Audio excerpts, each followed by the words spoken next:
আপনারা জানেন আগামী ফেব্রুয়ারি মাসে আমাদের নির্বাচন হতে যাচ্ছে।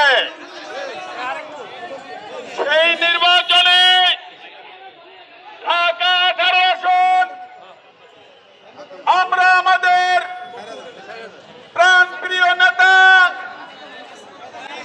আমরা সেই ক্লিন ইমেজের অধিকারী ঢাকা মহানগর উত্তর বিএনপির সম্মানিত সদস্য সচিব, অত্র এলাকার মাটি ও মানুষের নেতা,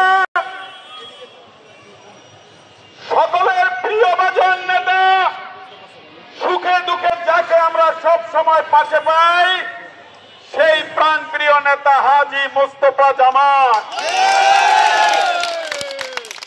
আরো উপস্থিত আছেন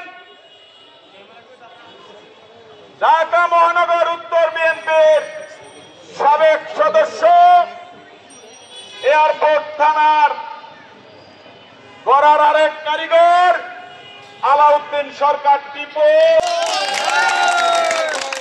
উপস্থিত আছেন তুরাগ থানা বিএনপির সম্মানিত আহ্বায়ক জনাব খোকা সহ আরো বিভিন্ন থানার নেতৃবৃন্দ। এখন আপনাদের সামনে সংক্ষিপ্ত দু একটি কথা বলবেন আমাদের প্রাণপ্রিয় ভাই, আমাদের সহযোদ্ধা আলাউদ্দিন সরকার টিপু।